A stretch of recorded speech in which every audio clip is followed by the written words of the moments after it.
কিরে চম্পা, তোর আজকে আসতে এত দেরি হলো? কত দেরি হয়েছে? হ্যাঁ, কত দেরি হয়েছে? 10টা মিনিট শুধু দেরি হয়েছে।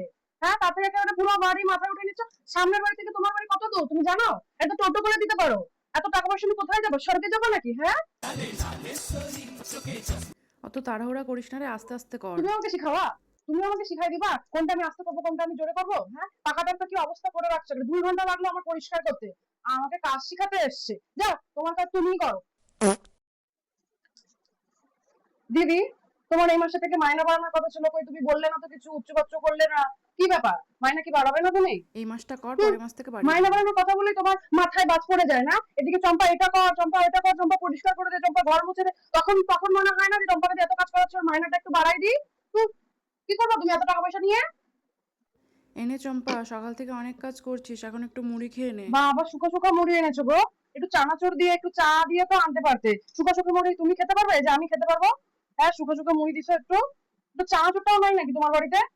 বাবা, নাও তোমার মুড়ি তুমিই খাও, ধরো। খাবো না আমি। আসছি আসছি, দাঁড়া, এত বেল কে বাজায় চম্পা? কি ব্যাপার দিদি, এত দেরি লাগে কেন তোমার বেল দিয়ে দরজাটা খুলতে? হ্যাঁ, শুনতে পাও না নাকি কানের মধ্যে? আমি 14টা বাড়ি কাজ করেছি, তোমার বাড়ি একা আমি কাজ করতে আসি না, ঠিক আছে? দরজাটা তাড়াতাড়ি খোলো, নাহলে কালকে থেকে আমি তোমার বাড়িতে আসবো না, ঠিক আছে? চলো এখন, যাও, আমি এখন কাজ করবো।